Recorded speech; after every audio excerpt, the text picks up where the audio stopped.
of Impossible Equals Impossible. Hope everyone is having an amazing Wednesday. I'm so excited. I've done a lot of these episodes ever since this show started, but I'm really excited for the episode that we're going to do tonight because the guest that I'm about to bring on is really, if I'm being honest, the reason why this show was really created. And let me turn the chat on, see who's here, who is going to be the first one in the room tonight. And I just want to say to everyone here, thank you so much for being here. It's an incredible Wednesday. And as I reflect, every time I do one of these episodes, right, we talk in the beginning about how, oh, Philip, so good to see you. Nice to see you again, I should say. The reason why this show was really created was when I came onto LinkedIn, right, it was when there started to be a lot of mass layoffs, right? A lot of people were going through rough times. And I really wanted to create a show where I could not only showcase other people to share their incredible stories, but really just a place for people to come, collaborate, and really draw inspiration from other people's stories. And not saying that just because somebody else did it, that you can do it, but showing people what's possible, right? And I know in my experience that possibility for me has been an absolute game changer. And when this show was co created by myself and my former co-host, we really wanted to focus on having a lot of these difficult conversations, right? Everybody wants to talk about success and all the wins and all these type of things, but we tend to forget a lot of the challenges and adversity that we had to overcome to get there. And more than anything, this show is really about getting people to chase their potential instead of accepting their reality. And Corinne, so good to see you. I'm glad that you are doing better. And I just want to say this, the guest that I have, what an absolute incredible person. So my guest today is Donald Cohen. A lot of you probably may know him, right? He's a LinkedIn top mentoring and thought leader voice. You may probably know him from his live show, The Hour of Empower, which he does every day at 11 a.m. Eastern Time. And he's also a marketer and a speaker. Don has spent over 3 decades helping businesses and professionals unlock their full potential. Don offers various training, marketing, and speaking services tailored to your needs. And one of the things that you probably don't know about Don is he has an incredible story of how his business kind of started. He relocated and he's had a massively successful professional career. He's also one of the most kind, genuine people that I've ever met. And for a lot of the people in the audience, if you know, I joke and call him my grandpa on LinkedIn because he reminds me a lot of my grandpa, and he's been an incredible connection. So, with no further ado, let's bring on Donald Cohen. Hey, Well, Don, so hey, great to see you. so good to be here. So great to be with the audience tonight. I'm so excited for Paul because it really, within this year, has been a short time, but everybody has grown so well, evolved so much. Because what was interesting, yesterday I decided just to go over my calendar for the last 12 months. And I saw when I started the show how many people were co-hosting, which was like one, took a while to get to two a week. And you forget how far you've come because you usually compare to yesterday, not yesteryear. And when you can see that, you can also tell that the direction and trend is only going to get better in the future. So, there's a saying, the trend is your friend. So, with I can't thank you enough for the wonderful introduction. I think that part of everything Paul does and everything I believe in is bringing value, Mm, helping others, and there's a concept that says be known before you're needed, yeah. right? So yeah, thank you so much, Paul. Pleasure to be. Yeah, absolutely. And I just want to say hello to Jill who hopped in. Everything that I learned about how I honor the audience is from this man here. He taught me so much about live streaming, how to honor people. And where I kind of want to get started, right, is a lot of people know you as the king, I guess we'll say, right, of LinkedIn Live. You've been doing it for over a year. But I'm curious for you, right? Because for me, I've only been on LinkedIn for a little over a year, and you've been in business probably way longer than you've been on LinkedIn. I'm Yeah. kind of curious, like how did you get to kind of where you're at, from where when you were younger to this incredible professional career that you've had and now to what you're doing on LinkedIn? Well, that's a great question, and it goes back a few years. Uh, I grew up in Detroit, uh, very working class at best. So everybody, had to do the best they could. Everybody was working, everybody was trying hard. So it really put you out there into entrepreneurship early, because if there was no benefit or money coming from the inside of the house, the money had to come from the outside of the house. So it didn't take long before I started shoveling snow in the winter, cutting grass in the summer, quarter here, quarter there. And when you work hard for your quarters, you realize what they mean versus someone who just gets a bunch of quarters all the time and just gets more quarters. So grew up really just seeing that there's so much you could do if you decide to go out there and start doing things versus waiting for someone to help you or waiting for something to come to you. And then, went to school, got out of school, couldn't find a job that wanted me or I wanted, and I decided to hire myself. Had nothing. Had a little storefront, and I found a warehouse company to make me put stuff in the store on consignment, right? So if I sold it, I paid for it. If not, and made $50 a week that first year. And the family saying, you went to college, you graduated, you're in Detroit. Any auto company would give you a nice job. And, I said, yeah, but at least I'm free, right? Mm, After a year, I had owned the building, had bought the restaurant next door, was living in a high rise, brand new car, cash in my pocket. And it was because of that year of letting the business grow, mm, only taking pretty much gas money out every week or whatever I had to. I was still living at home. Um, and that's what I learned is, short-term pain for long-term gain, or yeah. the opposite. And then that business grew, and I was going to expand that because I got into the mail order business at that time. And that's when they were building the Alaska pipeline. And Wow. it just happened that I was putting ads in Hot Rod Magazine, Carcraft, Motor Trend, mail order ads. And I remember it was Dead Horse, Alaska. And that was where I guess they brought their provisions in. I was selling these 1-inch impact wrenches every week there. And the post office just happened to be in walking distance from my storefront. So Wow. I could pack it up, walk it down, ship it. And then from there, I came to Denver, built this other business out of borrowing money on a Buick.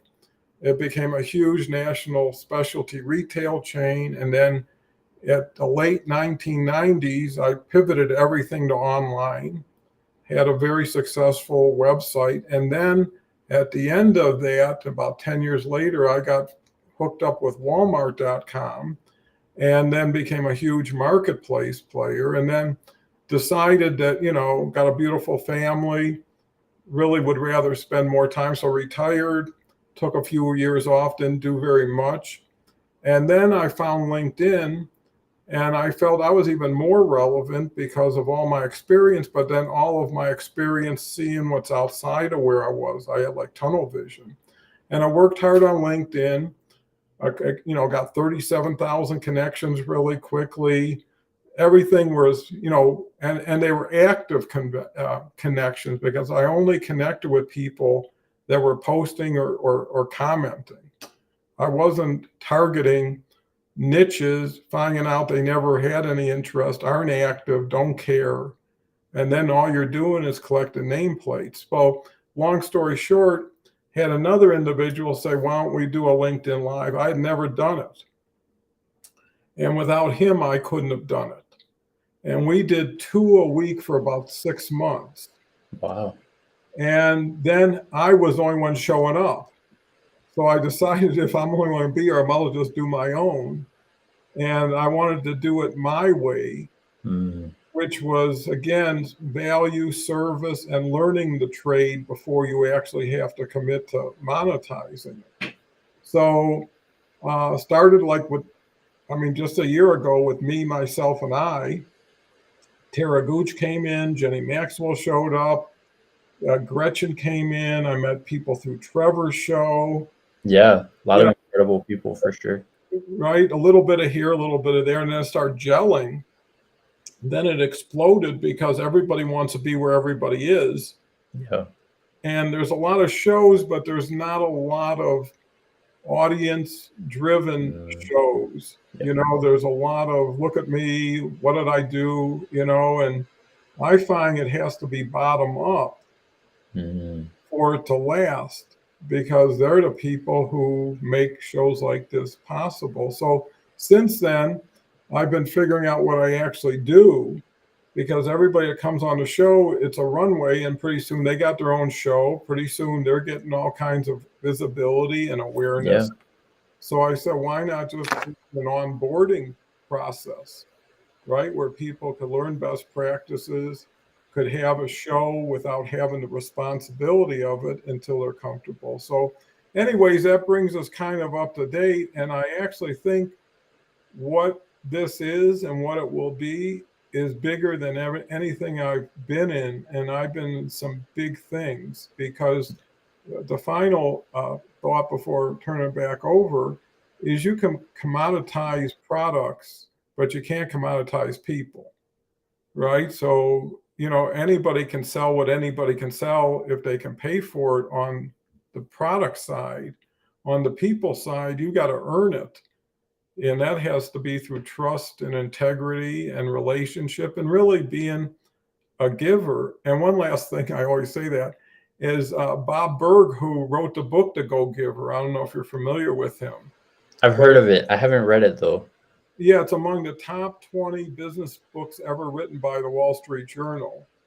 And he has 4 editions, world famous, Hall of Fame speaker, and he's coming on the show next Friday. Oh, so, well, I guess I have to be there.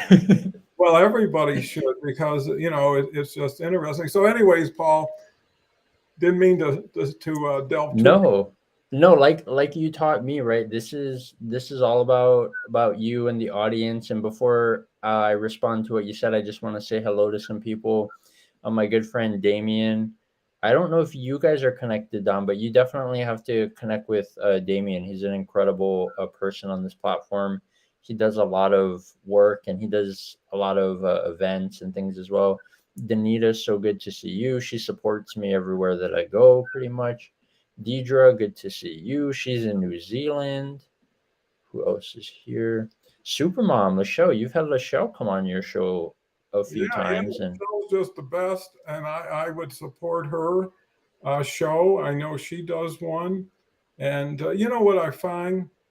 It's everybody's music that everybody hears before their words. And Lachelle just is just a wonderful voice, and quality individual too. So I think that makes a lot of difference. Amber's here, and who else is here? Paulette. Good to see you here, Paulette. Yeah, and it's really interesting that both you and Lachelle are here, because Lachelle was the first person who gave me my first stage to share my story on LinkedIn.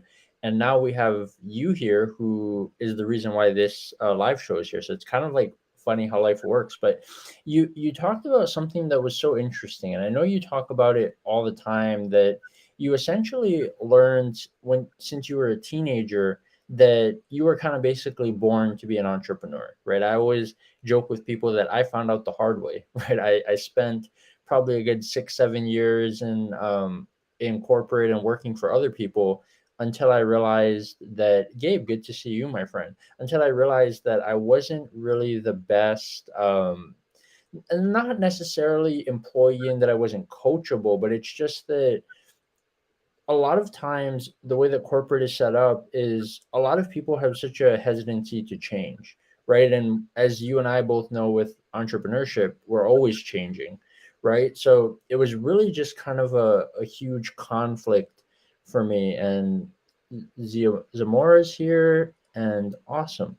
So where I'm really curious because one of I remember actually one of the conversations that we had that really kind of took both your and my relationship kind of to the next level was I was practicing the scrolls at the time. This was before I had brought them to LinkedIn, and you said, "Oh, I actually met Og Mandino," and that just blew my mind because it's fascinating, right? When we're talking about personal development, you look at a lot of these the greats that people have kind of been following, and the ones that are known now basically learned from people like Jim Rohn, Earl Nightingale, Wayne Dyer, a lot of these like people who are no longer here.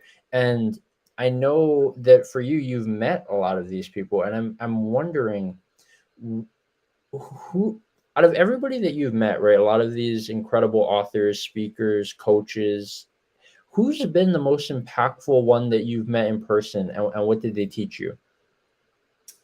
Definitely as Jim Rowan. I got to know him. I got to know Brian Tracy, Roger Dawson, Yeah.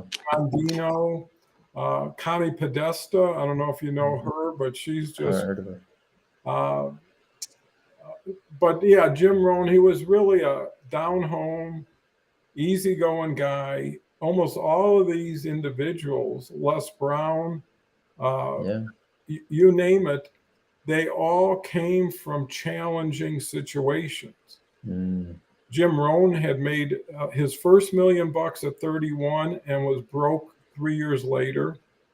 And Brian Tracy never finished high school, was actually a landscaper, and that's the best he could do. And then he saw somebody do something who was driving Mhm. a nice car, wearing a nice suit, and he decided to kind of mimic that person. And Yeah. the idea was if you do what others do, you'll end up with what others get, right? So if you practice the disciplines.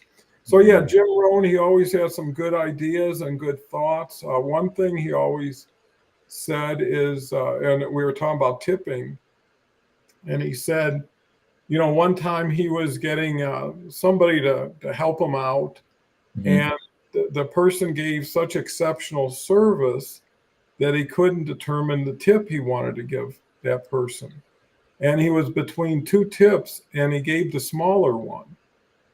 And he said, whenever you're in that situation, give the bigger one because for the Yeah. rest of the day, that It'll bothers bother you. you. And the other thing he said, if you really want great service, is tip in advance and instruct the person, right? Yeah. So the person knows how to do whatever you want them to do. So, but what I did find about meeting all these, let's say, famous people is when you get to know them, they're not that famous, Yeah. right? That's They true. still deal with the, when am I going to get my hair cut? And my kids have got an issue with that. Yeah. So people are people. I think too many people put people on a pedestal For sure. and don't understand that they were just like you, except they decided one day Mhm. that they were going to do something because they were sick and tired of being sick and tired. Yeah. And it worked. And that's where, the promise is if they can do it, anybody can do it. Uh, Mhm. and I think if people believe that, and I do believe what I'm learning is there's so many more people who aim low instead of high. Yeah, for sure. And they That don't they don't even, and it's harder to aim low and hit something, versus because it's rarefied air when you go elevated. Mhm. Yeah. No, yeah, you make such a great point. And I remember last year when I was training with Grant Cardone and I joined 10X, when this whole like 10X thing was kind of like the brand, the logo, and you started seeing it kind of like everywhere you went, like the Tide detergent, you would have like 10X on it. And it was kind of just funny seeing it.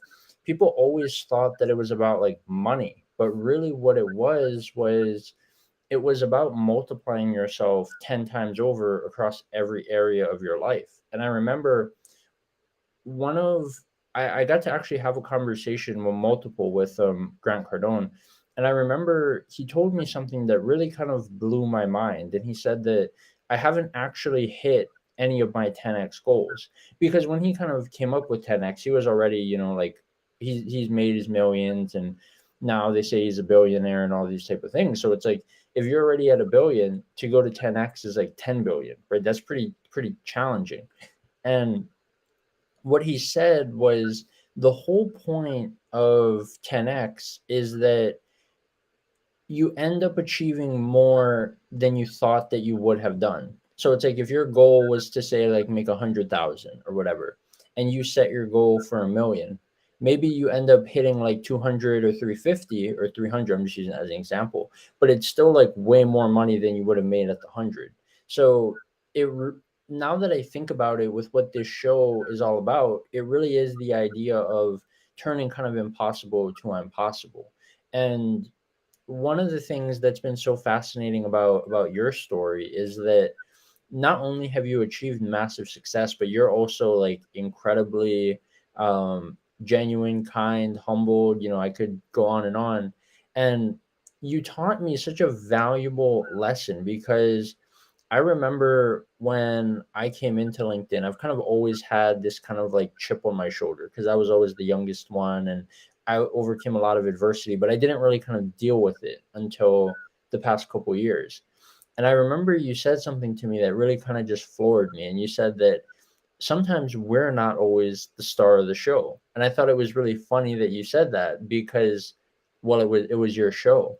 And your perspective and how you looked at the audience as really being the star of your show really kind of changed my perspective, and how so many times when we have really any ounce of success, right, with it comes ego, and nobody's like perfect where we don't have any ego whatsoever. But where I was really blown away for what I've known, or what I learned from you, is that no matter how successful that you were, you haven't you still remember kind of like how it all started, right? And there's the saying that it's like work, I forgot what it was, but it's along the lines of, so many people like live like they're rich, but I like work like I'm broke, right? Like you don't get caught up in where you're currently at. And I've really been blown away by that. And I'm curious, like, how have you managed to kind of adopt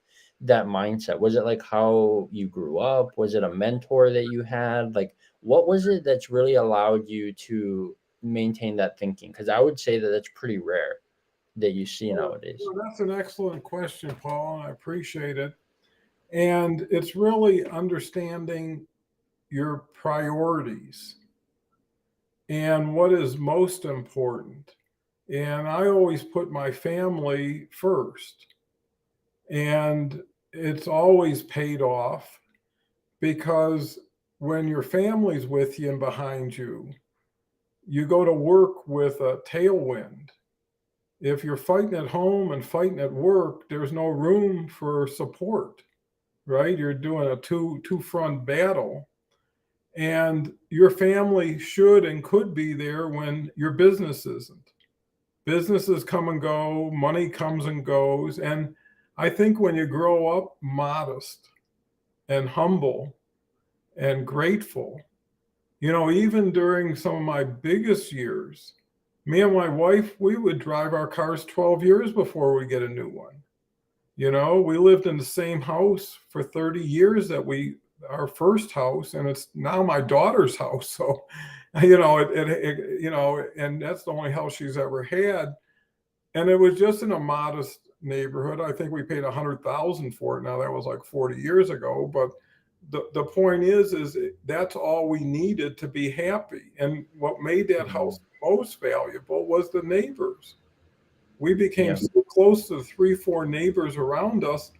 We could never guarantee that we replace that. Mhm. And, I also know that when we were bringing up the kids, they were, my daughter, her first car that I got her was older than her. It really was an 84 Maxima. That's funny. And you know what? She had to work and give me 125 a month to keep the car.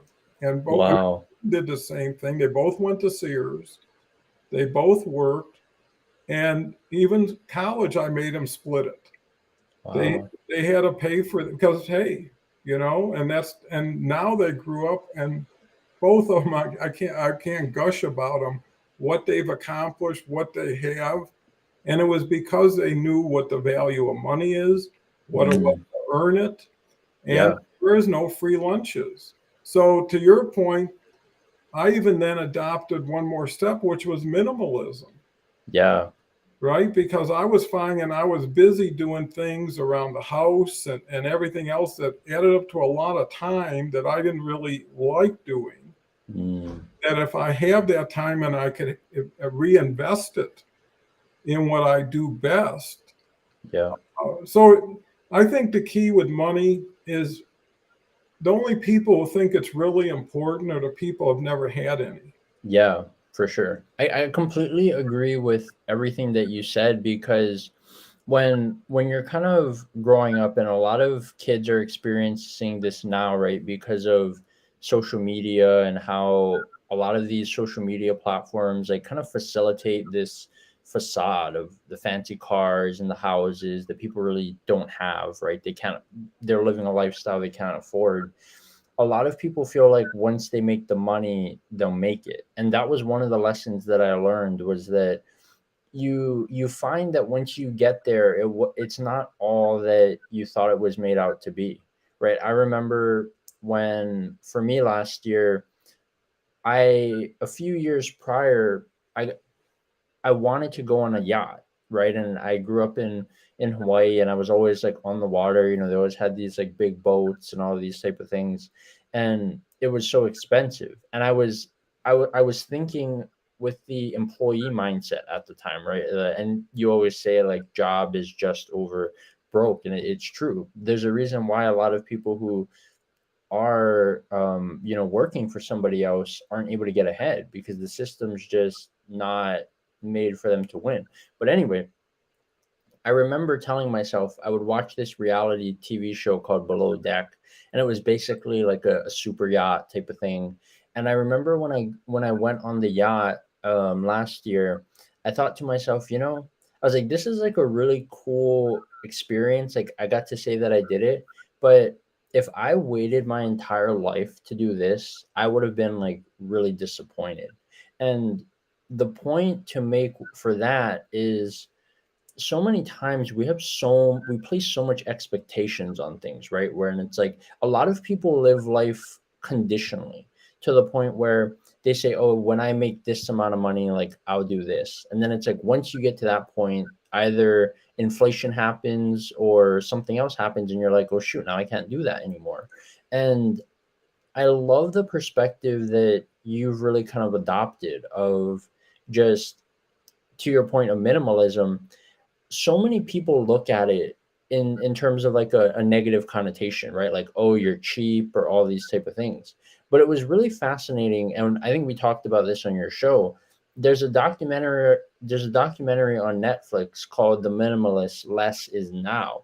And the way that they reframe the definition of minimalism is it's really about being intentional with the resources that you have, right? Like so many people, if you and you would really learn this if you had to pack and move, right? Like you have so many things in your closet, like laying around your house that you don't even use. And I remember when I moved to South Florida, there was a post that I had on LinkedIn that went crazy where I put like all the stuff that I had, and I said that if it wasn't that a lot of it was kind of given to me, I would have just left it because it was just, like baggage that's kind of just holding you down. So I love everything that you shared.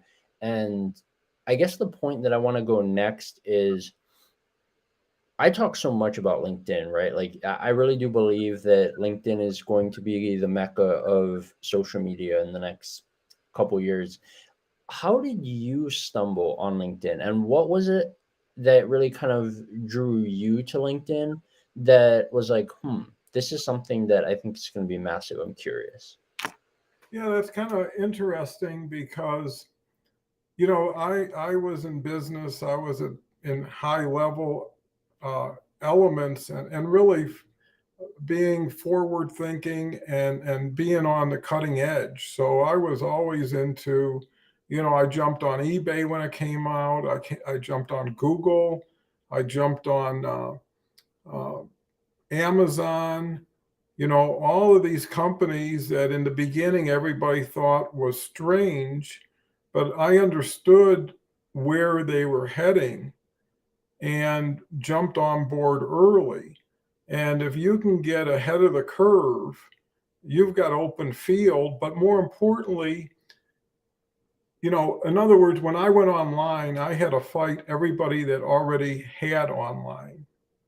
On LinkedIn, just to give an example, there's 970 million people registered on LinkedIn. Only 18% do anything in a week, which is read a post, watch something. Only from there, only 2% create any content in a week. And then it goes down based on consistency, quality, what kind of content. And then if you take it one more step down, there's 36,000 newsletters out of 970 million. And then if you reduce it to LinkedIn Lives, I mean, you're here all the time. I'm here. I'm at everybody's or anybody's that comes to mind. I've visited at least once, and I can't name 100 of them. But even if you can name 1,000 of them, if you were the only show on TV when it came out, everybody would watch you, even if you were just doing stick figures, right? Because it's TV. And the other thing I think that works in one's favor is in this world of inauthenticity, of AI, of not knowing is it real or is it part real or whatever, the thing you can trust is the now, who you're with in the now, who you're talking to. It's real time, real people, nothing prepared. You can get anything you want by asking, and you can give anything you want by sharing. So the other thing that really intrigued me, because I love numbers, justify things. I mean, I don't do things for the numbers, but it's nice to know how fast you're driving or how much gas you got. And there's 34 times the comments on live streams than on organic video, which is 5 times stronger than text posts. So that's 120 times reach and relevance. That means if you did 3 LinkedIn Lives, that almost equals every day of posting. And also, you get away from the mob of, on typical LinkedIn posting, commenting of being loud, being salesy, being scammy. I mean, people are just turned off. And if you can come to a place like this or my place or so many others, it's like an island in the sun that you can walk away with your group and then be in the moment and not be with all the noise. And, I never see a negative comment on my show. I never see one on your show. And I think that says people are here to help themselves, but also are willing to help others to help themselves. And it's really who wants to go first to show your intention. And if giving is good enough, then anything you get in return is gravy. And Yeah, I love that you always say that, and that always makes me laugh every time because it's so true, right? Like that was the thing that I found with LinkedIn that really kind of blew my mind as well was the positivity of the platform, right? I had started on Facebook and Instagram, and I was really just blown away when I came on. It was kind of when I started creating, I should say. It was towards the last half of last year, and a lot of people were getting laid off. I would see like hundreds of these green banners, and I remember just seeing like all these people who just got laid off, and they were grateful. And I've been practicing gratitude every day for like the past 3 years now. And I was really just blown away. I was like, wait a minute, like what's going on here? And then I just started seeing how really the way that you get traction on LinkedIn is, I mean, besides building relationships, really just asking for help, right? People used to ask me all the time, like, "Oh, I really want to go viral." I was like, "Well, go be a job seeker." All of them go viral because everybody's just trying to help and share resources. And before we continue, I want to steal the page from your book, right? Julia, thank you so much for being here. Good to see you. Amber, good to see you. Who's here? Tanya. Jill, so good to see you. I want to read this. It says, she's having tech issues. Thank you so much for being here, Jill. But she says that Dr. Wayne Dyer, one of his quotes is in Wonder by R.J. Palacio. And she says, it's a novel I did with my sixth graders when she was a teacher. And the quote that she said that she remembers is, if you have the choice between being right and being kind, choose being kind. And I believe I've heard you say that as well, Don. You always talk about kindness. And Jackie's here. If you haven't connected with Jackie, Don, you definitely have to. She's I joke that she has the best accent on LinkedIn, but she really is a great energy person, and you should have her and Damien together one time on your show. That would be a fun show. Who Well, else is here? and I'm very open to connecting with anybody out there who feels there's some alignment, and never have too many good quality connections. And one thing I want to add is, I built my early business career on relationships, on relationship building, and that was kind of an art, because before there was an internet, you Yeah. had to go to places, to people, if you wanted to meet them. Not everything Mm. to you. And I think it's kind of a lost art, but now LinkedIn allows you to marry high touch with high tech, right? Yeah, And for some sure. people are just tech oriented, and it's kind of like automation and gizmos, and it leaves a lot to be desired in the human spirit. And some Mm. people are relationship oriented, but they're freaked out by technology. And that's kind of keeps them backwards because they're so tentative in touching a dial or something. And I think the marriage of the two, and also one thing I'd like to point out about LinkedIn is only 2.2% of the people on LinkedIn are over 55 years old. So what does that tell you? It tells you there's a huge opportunity for Mm. people who can bring those groups, because the bigger opportunity is not what you do with someone and what you make.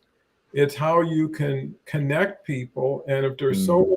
there's, I think 82% of the people are between 18 and 34. So you Yeah. got these people who could use mentors, and Yeah. then all these older people who can be a mentor. So if you Mm. ever build the two groups and bring them together, Yeah, you, that's powerful. you get a lot of horsepower. So, whenever two circles combine, each circle gets bigger. And Yep. and only about 15 to 20% of your connections are the same as the person who's in the same industry. So when you come together, you're picking up 80% of someone's and they're getting 80% of yours. And now you're getting full exposure, Mm. right? Which Yeah. gives better amplified reach and more relevant messaging. So, anyways, when you do this every day for a year, you get, you get to pick up little nuances, but more importantly, the people that are with you, and I'm sure just like this group, and Paul can attest, 90% of the people on my show are there every day, you know? But the cool thing is by being there every day, incrementally, they're learning a little here every day, learning there, and collectively Mm. over time, the whole group gets better because everybody got smarter together. There wasn't Yeah. time passed, people evolved. Yeah. And it's really interesting that you say that, because I can probably count on one hand the amount of people that I've met on this platform in a little over a year that were in my age demographic. So I don't know how accurate that statement is, or maybe they're just like hiding. But the the unique thing that I feel a lot of people don't honor LinkedIn enough for is that it really is an anomaly when you compare it to the other social media platforms, because the amount of followers that you have on LinkedIn is irrelevant, right? It's really all based off of value. And it doesn't matter how old you are, it doesn't matter, what your ethnic background is, what your gender, like all these type of things. And I really love that at the end of the day, this platform, a lot of people really want to, they want to be genuine, right? They want to help. You don't have to worry about a lot of smoke and mirrors, as you and I say, that you see on like all these other social media platforms. And the unexpected blessing for me that I don't think I really realized until maybe a few months ago is that it's really fun to play like connector, right? When you connect with one person and you know somebody in your network and you're like, oh, this person needs to be uh on, or they need to have a conversation. And I just feel like that aspect for me was something that I never foresaw. And I've gotten to do that for you, for multiple guests like that you've had on the show. And I love just like supporting other people. And I just feel that the positivity of LinkedIn, the versatility, the fact that we have audio events, we have live shows, you can do videos, you can post pictures. I mean, you can do pretty much everything that you can do on any other platform. That people don't give this platform as much flowers and kudos as it deserves, because it it really has been an absolute game changer, right? And when you think about social media, when you think about networking, when you think about connection, and really the purpose that social media was meant to serve, I feel like LinkedIn knocks it out of the park. So I couldn't agree more with everything that you said. And yeah, it's been an absolute game changer. And I know that you and I, we tried to do the audio events, and I'm kind of curious for you. What were your thoughts on the audio events? I know you've only done a couple, but Yeah, and you're so used to the live video. well, I think that, first of all, when you only do live video, naturally you're going to be more familiar, comfortable, and understand what it is. And then when you do audio, it's a different dynamic. And, I like seeing and being seen. I like to watch people's expressions when first things hit their ears, and they can't hide that because it's just instantaneous, you can pick up. Second thing is, the challenge also is how you bring people onto the stage, right? Because, if you're really democratic, you say raise your hand, and then if there's only two hands and you don't know either one of them, or you have no idea, right? You don't know what's coming next. Where on a live show, really, the people on the screen are the only people who are really on the screen. And that's why I think what I do and what you've done tonight is bring everybody on the screen with their comments, with their name, with their faces, because I think that's what's most important for people, is to be recognized, to be promoted in front of other people.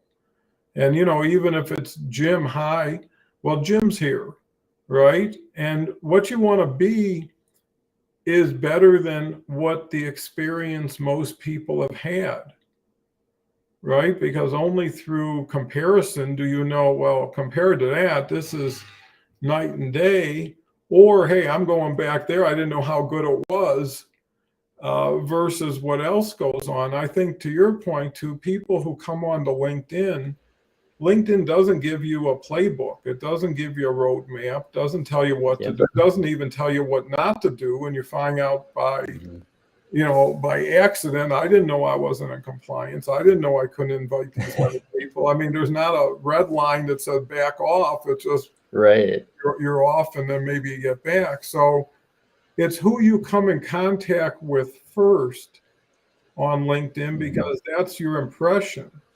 And that's why I'm thinking, if I was to come on LinkedIn today, I would go right to LinkedIn Live or LinkedIn Audio and skip the whole, false connection stuff and to get right into conversations that are deep, that are worthwhile. Because again, if you're the person who has great ideas, great thoughts, doesn't matter if you know how to package and present them early on, because it'll be the honesty that's important to people versus the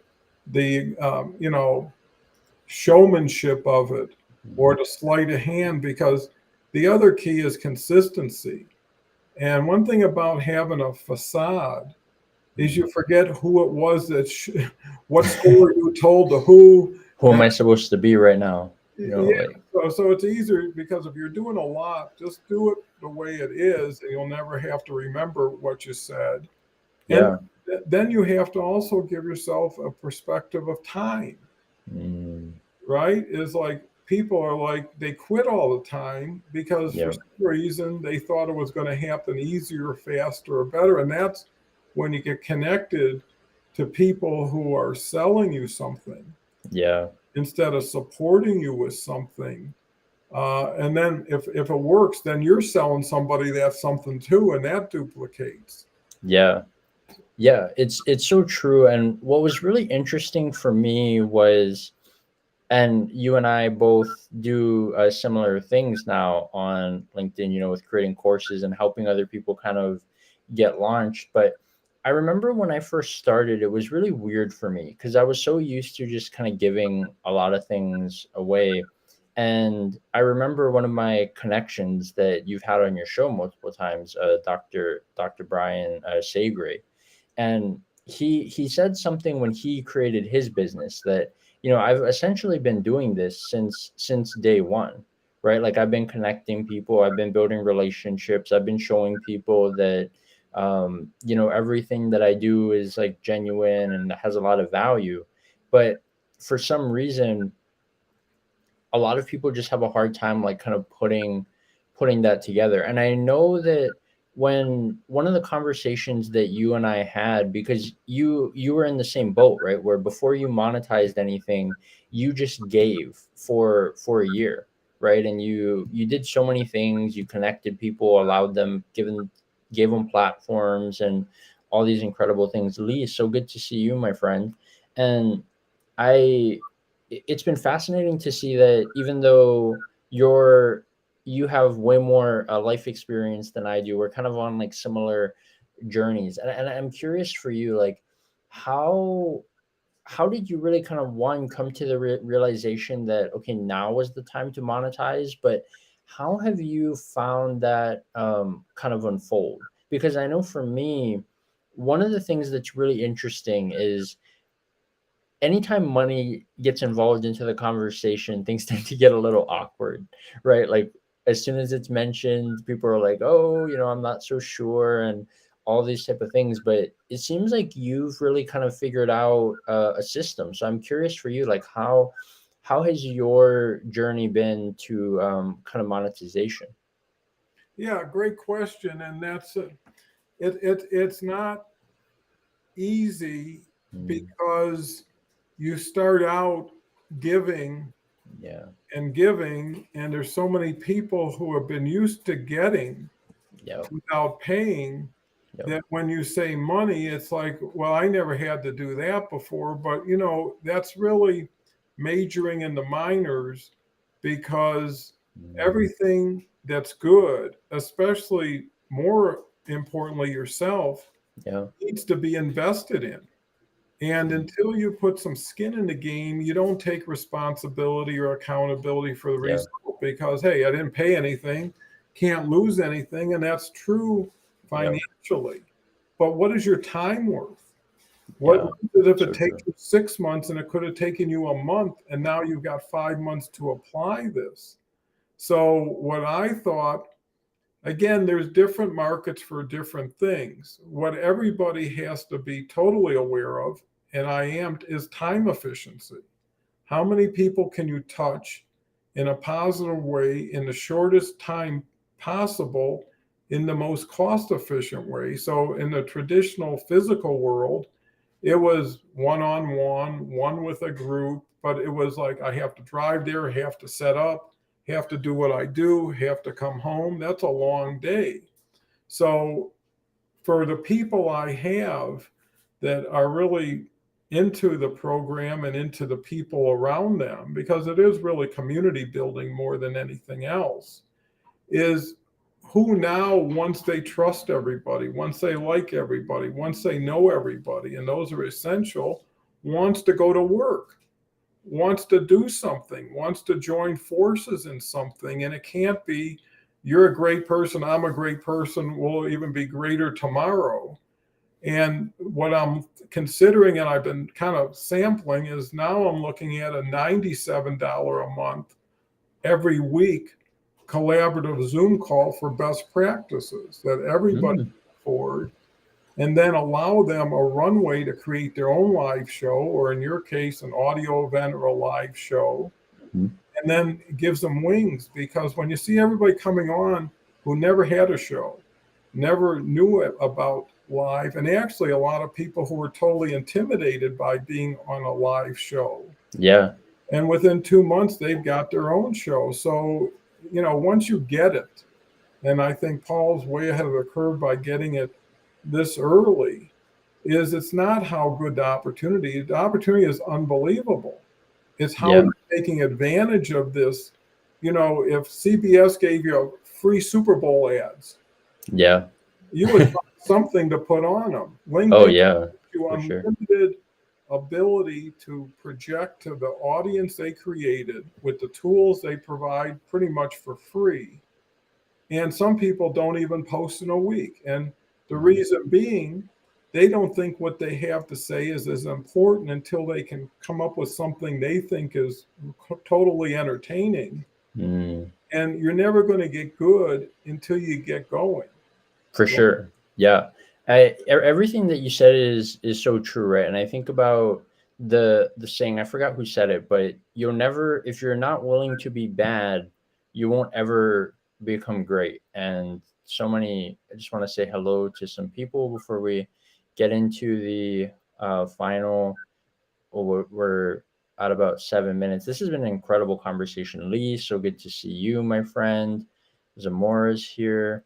And my good friend Tara is here. We're doing a audio event tomorrow at 8 p.m. Eastern Standard Time. And that was kind of the question that I was going to ask you, Don, because one of the challenges that I find, right, is so many people talk on social media about collaboration, right? And I find for me that alignment is probably the number one thing that I care about, because I'm big on integrity, transparency. I'm not like one of the flashy people. Like, I don't care about followers and all of these type of vanity metrics that so many people place emphasis on. And I'm really curious for you both, not only on LinkedIn, but within your professional career. You were a master at collaboration, right? You've had incredible partners. You've met some of the most successful people in the world. If you had to give myself and the audience like 3 tips to really kind of that you use, or that you kind of wish that you knew about collaboration, what would you share? Because I feel like there's so many people who are collaborating and doing things just because the person has a following, just because they're like, oh, this person's, like a top voice or influencer. But collaboration should really be about kind of alignment in terms of, I don't want to say like souls, but kind of to that degree, right? Where you really kind of mesh. And I'd love to know your thoughts. Well, I found that first you have to make a friend before you can even think of making a sale, right? And, being in the retail, that is one person in person with another person. And the person coming into the store typically is feeling like someone's over their shoulder, somebody wants to sell them. And understanding the psychology is diffusing that by welcoming the person, thanking them for taking the time to come out, expressing that, take your time, I'm here, no rush, versus most people, what can I do for you? And then the answer is almost always, oh, I'm just looking, which is like, leave me alone. And now you ruined your chance to come back, right? If you say, and that's what I used to always do, find something that truly impresses you at first sight. So I was selling tools, so most of my public was guys. And being in Denver, you'd see guys with these big belt buckles, these shiny things, right? And you knew it was so luggy that they had to love it in order to put that thing on. Or you'd go see, and they'd have this tricked out pickup truck that was all, and you'd say, wow, I love that truck. Can you tell me something about it? There's a saying, be interested, not interesting. You know what I mean? And when you can show interest in people, that most people don't get any recognition. Most people, they no one tells them, hey, that's a great tie you got on. Hey, I love the way you did that. And people do see it and they do love it, but they don't share it.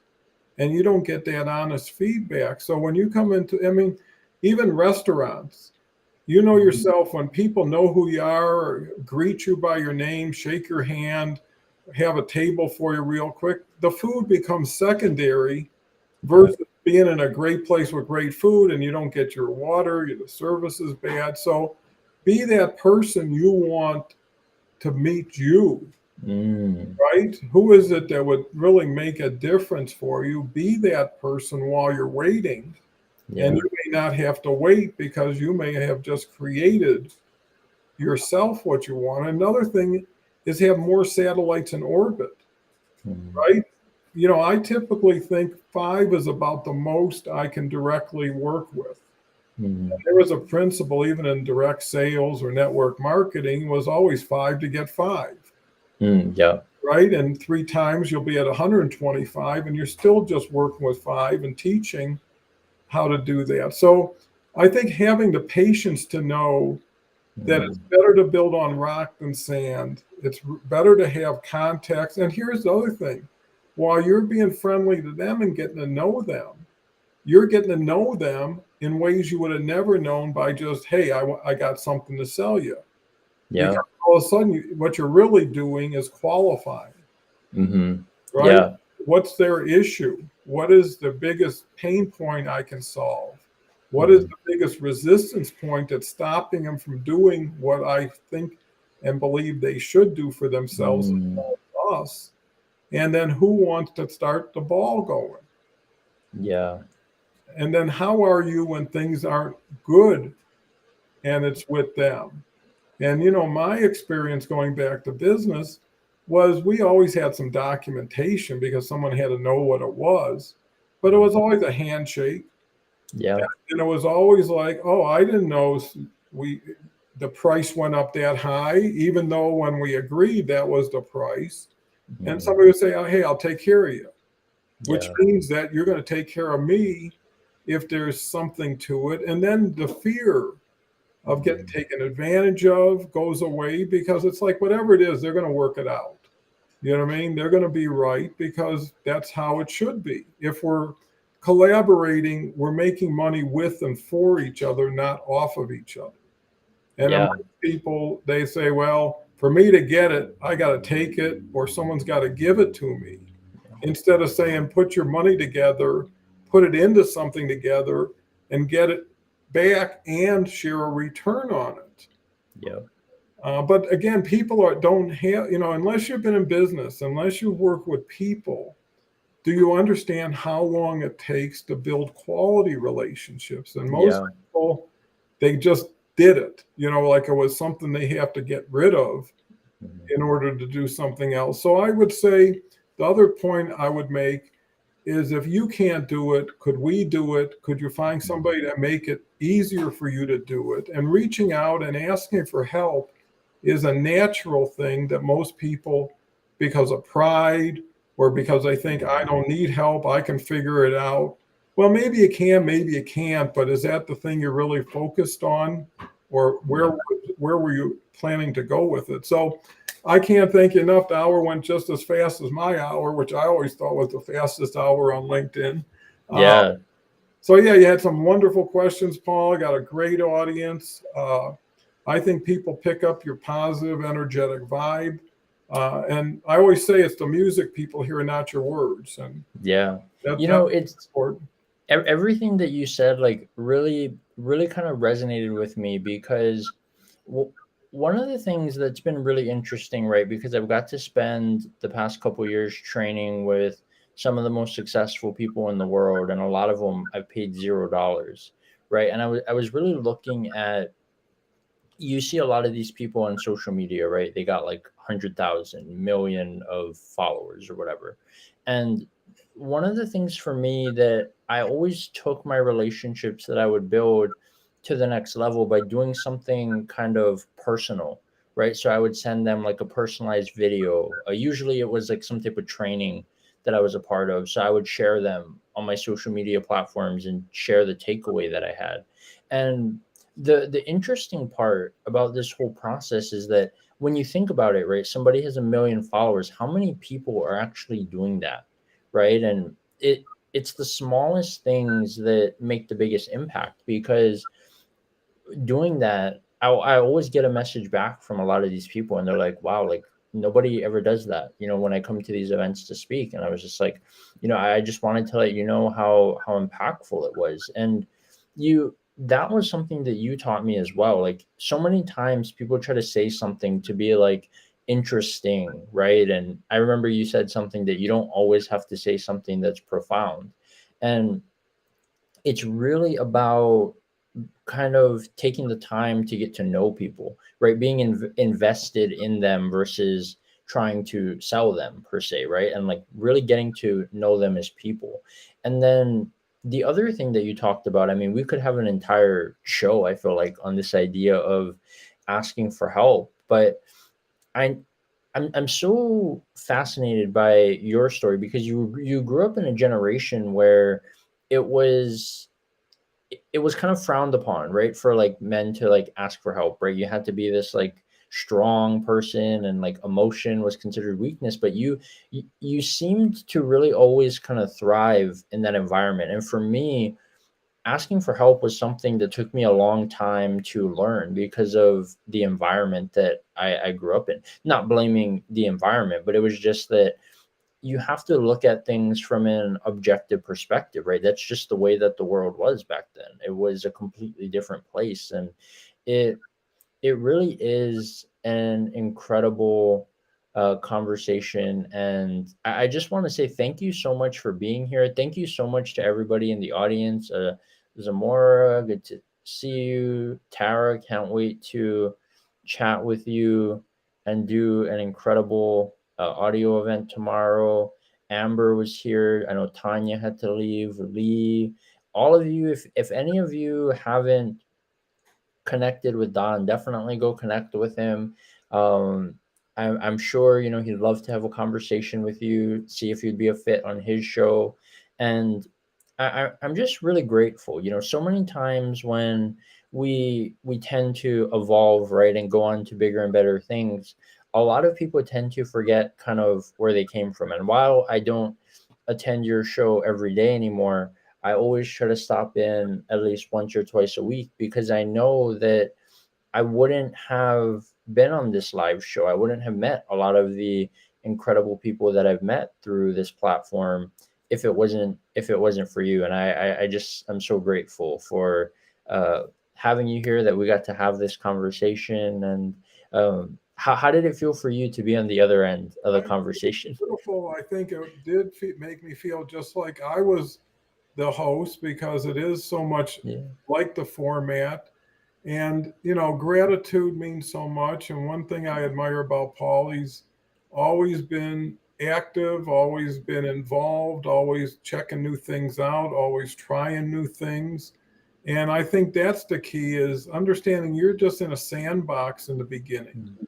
right? You're just understanding how things work, moving things around, playing with stuff. And eventually if you're there long enough and play fair enough, someone will join you in that sandbox. And now two people will be playing. And before you know it, you have 5 or 6 that can't wait to see each other the next day, because LinkedIn to me is a second family. It's a family of choice. And it's a family that you have to earn your spot every day, or you're not in the family. Other families, they can't get rid of you, or you can't get rid of them. But here, all it takes is a little disrespect or someone acting elitist or something else that creates the separation. So a lot of times, if everybody is going one way, the bet is the other way, right? And so if you do the opposite of what you know is wrong and hurtful, to be the one who brings the helpful, positive to it, you're going to shine, and it's more fun doing that than the other. And to your point, when you look at monetization, how do you put value on things? For Paul, for Kelly, I can name 15 to 20 people that never had a show that have a show because of coming together. And how do you put, that's where I see the gold. And eventually, what's going to happen if you do enough? Someone is going to see you and see something no one else is seeing and want to connect with you. And like I say, we don't have time, but I ended up partners with a billionaire for 12 years. And wherever he went, I went. And I was exposed to things that were just, I could have never got there on my own. So it's who you're hitching your wagon to. Yep.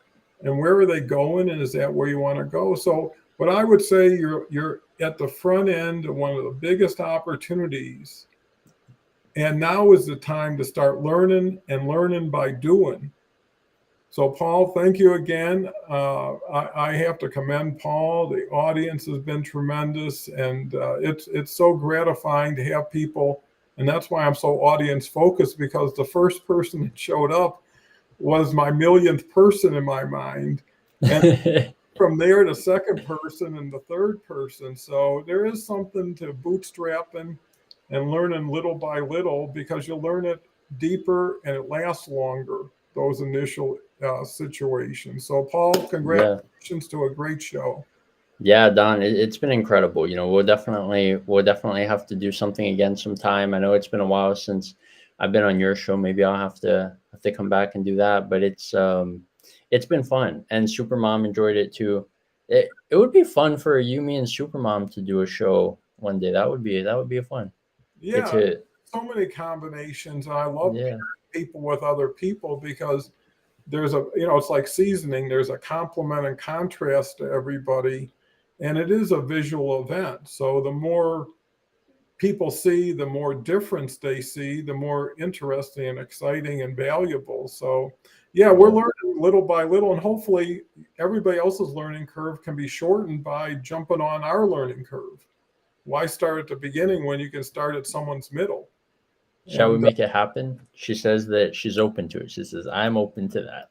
Okay, for sure. So either we can do a show on your show or my show, whatever. And if you want my show, that's fine too. Yeah, that would work for me. I haven't been on your show in a while, and it would just be really fascinating to kind of, LinkedIn switched so much to storytelling. So it'd be such a fascinating story to have you both there, because you've both played a massive role into my journey on LinkedIn, really, and all the people that I've met. Like a lot of it wouldn't have happened if it wasn't for you two and a few other people, but we can't get all of them, obviously. So no, I think it'd be great to catch up with Lachelle and see how well she's evolved, and also with you. And there's a lot of people on the show who look forward to the alumni who come back and revisit and share what they're doing. So that's cool. So I'll get a calendar out to both of you, and let's figure a good day. Alrighty. It was so great to see you, Don. Thank you so much again to everybody who's been here. I love doing this show. I love that I got to introduce Don to all of you. If you aren't connected, please go connect with him. One of the most genuine people that I've met on LinkedIn. And this has been fun for me. My grandpa is no longer here, so I can't do a show with him, but I get to do a honorary one with my grandpa on LinkedIn. So this was really fun for me. Well, you're a wonderful guy, Paul. I'm honored to know you. Thank you. Bye, everyone. Have a great night.